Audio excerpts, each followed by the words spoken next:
Bonjour. Avant de poursuivre et de regarder cette vidéo, disons inattendue sur ma chaîne, je vous invite à rejoindre la chaîne YouTube de Fabien Olicard, le célèbre mentaliste et créateur de contenu. Il s'y trouve une dernière vidéo au sujet d'une arnaque qui s'est produite en direct à l'occasion d'un jeu télévisé en 1984 aux États-Unis. Ce jeu s'appelait Press Your Luck. Et l'auteur de cette arnaque était monsieur Michael Larson. Il est décédé aujourd'hui, mais j'avoue que cette histoire que j'ai découverte donc sur la chaîne de Fabien m'a vraiment inspiré. Et c'est ainsi que je suis rentré en profondeur, disons dans le cœur de l'arnaque de Michael Larson. Je vais donc présenter rapidement de quoi il s'agit, rappeler les fondamentaux du jeu, et passer ensuite à ce qui m'a intéressé et passionné dans cette histoire. J'avoue que j'y ai laissé quelques neurones, tant le truc est quand même prise de tête. C'est donc un jeu télé où nous avions 3 candidats et le présentateur, animateur. Ce jour-là, nous avions Jenny, Ed, et donc Michael qui a réalisé cette arnaque légendaire. Le fonctionnement de ce jeu est assez simple, il se déroule sur 2 modes. Il y a la partie question de culture générale, dirons, pour permettre aux joueurs de gagner les spins. Plus on a de spins, plus on relance le tableau. Avant d'aborder le second mode, c'est le fameux Press Your Luck.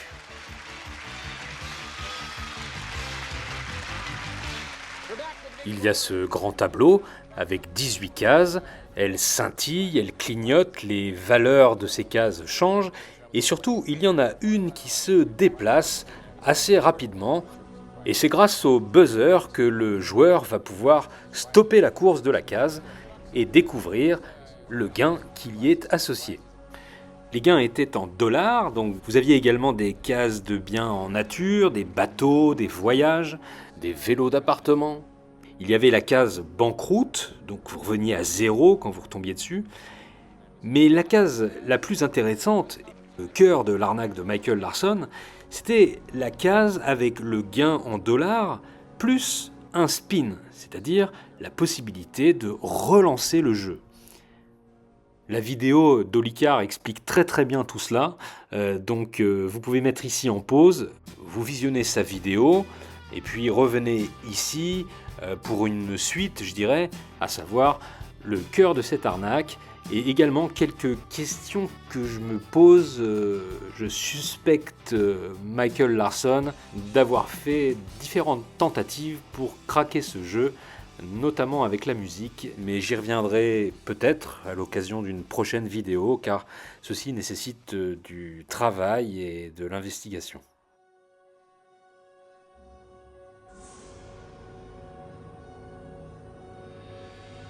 À l'issue de la séquence des questions d'ordre général qui leur permettent de les départager, mais également de leur offrir ces nombres de spins, Michael est en position de jouer son premier tour de tableau et d'utiliser son premier spin sur les 3 qu'il a en réserve. Je vous laisse observer la technique qu'il emploie pour attirer le minimum d'attention sur lui et paraître le plus normal des joueurs, le plus spontané, le plus authentique et surtout le moins suspect pendant ces 30 secondes initiales. Let's hit it. Big bucks. Come on, big bucks, big bucks. I'm going stop. You gotta win.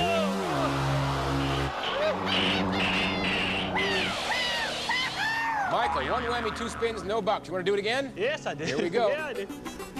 Okay, no whammies, no whammies. Come on, big bucks. I need lots of money. Come on. Go. Stop. Stop at $1,250. 1 spin left. $1,250, Michael. Press your luck or pass. I'm going. Here we go. Stop. Stop at $1,250 again. 2,500, Michael. First place. Let's see how Ed can do with 4 spins. Ed, hit it. Okay, let's go. Big. Nous allons regarder cette séquence à nouveau, cette séquence initiale des premiers tours de Michael sur le tableau. Let's hit it. Big bucks. Ce qu'il faut comprendre, c'est qu'ici, il va choisir de perdre le premier tour.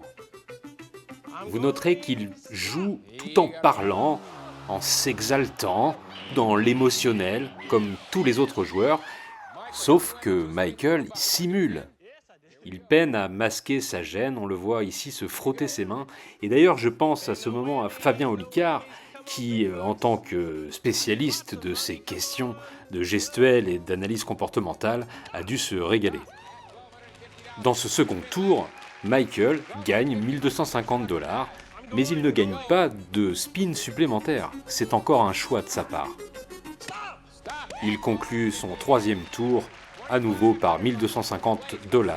Il a donc épuisé ses 3 spins, mais ce n'est pas un problème puisqu'il y aura encore plus tard dans l'émission, et ça Michael le sait, un tour supplémentaire où ils vont pouvoir gagner des spins et relancer le jeu. Dans cette première séquence du tableau pour Michael, avec ses 3 essais, l'objectif était simple, se faire passer pour un joueur lambda, gagné par les émotions pendant une émission de télé. Il a manipulé aussi dès le départ en perdant à son premier tour, en arrivant sur la case banqueroute. Ce serait comme une façon de conditionner la production et les spectateurs pour vraiment, encore une fois, montrer qu'il est comme tout le monde. Un joueur soumis au déplacement supposé aléatoire de cette case sur le tableau. Enfin, dans cette séquence, Michael ne cible jamais de case gagnante augmentée d'un bonus spin, afin encore une fois de ne pas attirer l'attention sur lui et surtout sur ce qui va se produire pendant environ 30 minutes, alors qu'il va gagner des sommes et des spins et relancer ce jeu infernal jusqu'à gagner plus de 110 000 $. Ce qui était complètement ahurissant et inenvisageable pour un participant à cette émission.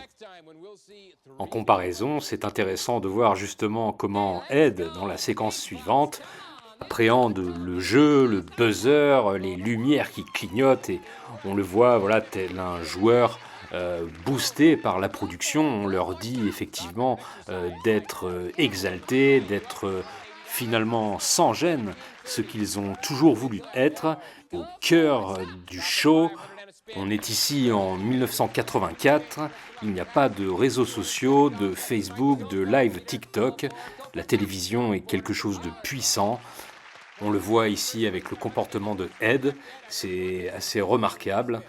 Et vous verrez en regardant vous-même l'émission à quel point ça jure quand on le compare au comportement de Michael, qui, durant sa séquence de jeu en solo de quasiment 30 minutes, a gagné des dollars et des spins, est totalement froid, analytique et stratégique. Enfin, dans cette première séquence de manipulation de la part de Michael, on constate qu'il essaye finalement de singer Ed, ou un joueur typiquement ayant le comportement de Ed, et vous pourrez constater que pendant sa performance d'arnaque, Michael adoptera un comportement totalement différent. 1250, Michael, press your luck or pass. I'm going. J'ai utilisé un séquenceur afin de retrouver la mélodie et surtout son tempo, pour d'abord essayer de comprendre s'il y avait un rapport entre cette case qui bouge dans le tableau et le tempo. J'ai pensé qu'il y avait probablement un coefficient, disons une correspondance, et ceci fera peut-être l'objet d'une autre vidéo. Il y a un monde que je ne saurais développer ici dans cette vidéo, mais qui concerne l'emploi de la musique. Il y a 2 ou 3 fois où Michael associe une séquence de chiffres à la mélodie en background. Les notes de cette mélodie, présentées ici en notation américaine, forment une séquence de 16 doubles croches, nous pourrons dire, en 2 mesures à 4 temps.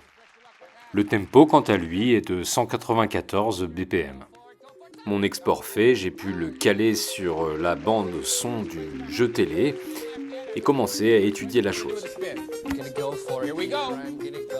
Stop at $300. Quand on considère ces éléments de musique, de tempo et également de clignotement de la case, on observe une sorte de rapport de vitesse d'environ 1,2 fois, ce qui aura permis, et je le pense, à Michael Larson, par 2 fois pendant son arnaque, de plutôt se concentrer sur la mélodie pour finalement simplifier sa démarche, puisque cette mélodie peut être comptée comme 1, 2, 3, 4, 5, 6, 7, 8, 1, 2. Wow. Dans l'hypothèse, ici, Michael a simplement compté 2 mesures et il s'est arrêté sur la seconde double croche du premier temps de la mesure suivante. Et c'est ainsi que je soupçonne Michael Larson d'avoir considéré cette mélodie et son débit parfois en fonction des séquences de chiffres qui apparaissaient devant lui. En laissant ces questions de musique et de tempo pour l'instant, revenons au cœur de ce qui a été révélé, à savoir l'arnaque de Michael Larson reposant sur l'étude des séquences de chiffres. Il y en a 5. Elles sont probablement déclenchées par un séquenceur ou un technicien. Quoi qu'il en soit, même si leur agencement, lui, est probablement aléatoire, le contenu de ces séquences, lui, ne l'est pas. Commençons par la séquence A. Elle apparaîtra le plus souvent pendant le jeu de Michael.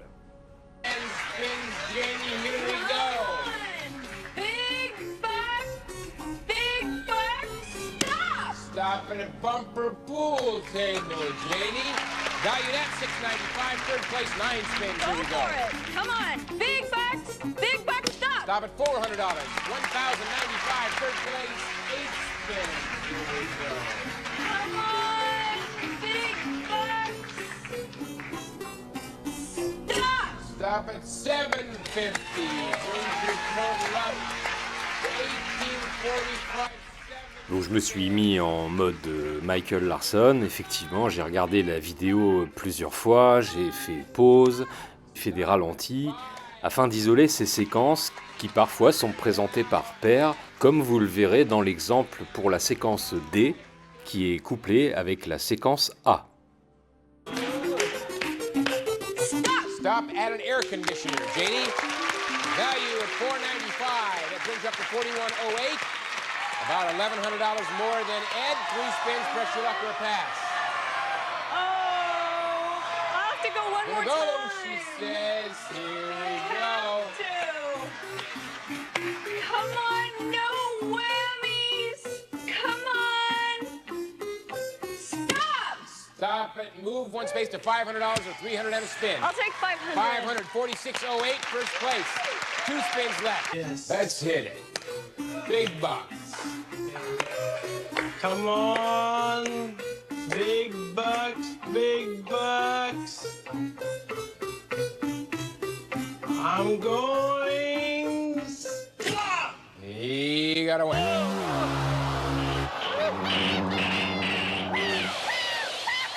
Michael, 1 whammy, 2 spins, no bucks. You want to do it again? Voici maintenant la dernière séquence de chiffres. 2 to you, $29.80 in the line. Here we go. Go for it, Going big to bucks. first place, Come on, wants that stop. first place, $550. $550, all right, I'll take You're up to it. $35.30. You're going to have to get something over $1,000 to get first place. If Jamie Big has bucks, it, here we big go. bucks, big stop. Stop at $550. Ed, your total is $4,080. Michael, $2,500. Janie, you have the lead, $46.08. You've got the advantage. We're coming right back with a whole new round, so hang in there. Maintenant que vous connaissez les séquences, les 5 séquences, vous pourrez donc suivre et comprendre la performance de Michael Larson ce soir-là, qui a dû gérer un stress monumental, sachant qu'il gagnait forcément et qu'il devait cacher cela tout en remportant des sommes considérables. On voit bien qu'il a des attitudes qui trahissent son inconfort, mais également sa concentration extrême pendant l'émission. Larson avait donc préparé son coup pendant des heures et des heures, avec un simple magnétoscope pour outil. Il faut comprendre que le gars était vraiment motivé, quoi. On le voit à la fin, au moment où il gagne les 110 237 $. La tension se relâche, les nerfs également. Il se sent quand même heureux. On le voit pourtant contrôler encore ses émotions. Il ne veut surtout pas être démasqué. Il va jouer une dernière fois le rôle du grand gagnant. Il se dit « Je lève mes bras au ciel, on va me croire, on va me croire ».